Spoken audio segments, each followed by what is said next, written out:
Hi everyone, it's Mark again, and today we're going to talk about Overton Windows, the GOP's mandering problem, and a little bit about kind of how Marjorie Taylor Green shows you the problem that the GOP's got.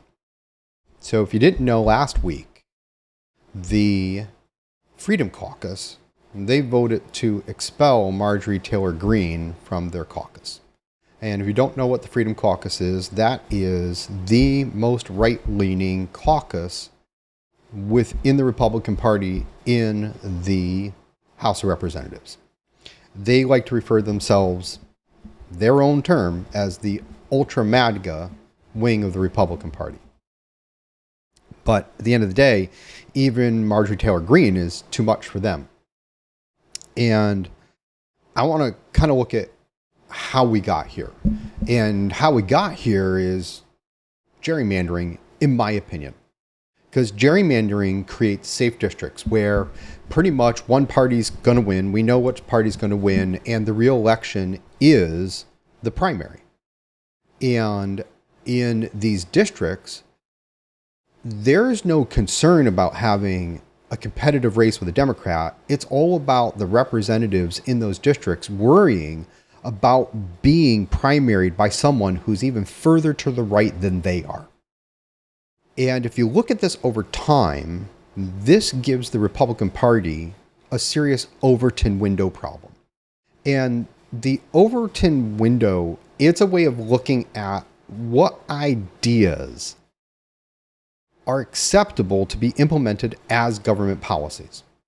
And when you have a district that is controlled by one party, and the person in power or the person in the current elected office is always worried about getting primaried by someone from their right, the Overton window is only going to open up in one direction, further and further and further and further to the right. So why is this bad for our country? Why is this bad for the Republican Party?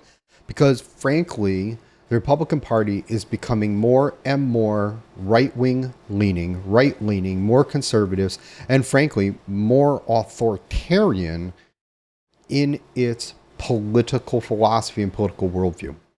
And if you look at the history of conservatism and the right wing in politics over the last 200 years, it's not real good. When the right wing gets control of governments, they tend to limit rights. They tend to discriminate against minorities.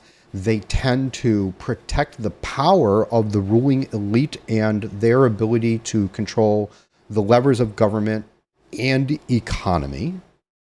And they basically limit the political power of everyone else that's in the system and all the other citizens.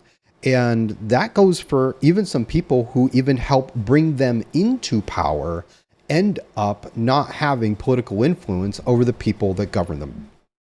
And so my question to you, if you're MAGA, how right is too far right?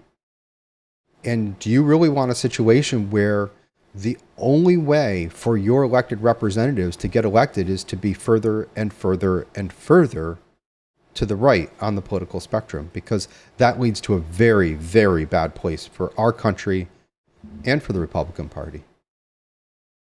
So, and that's basically what I got to say today. And to those MAGA people, I've got one thing. I know you think you're a conservative party.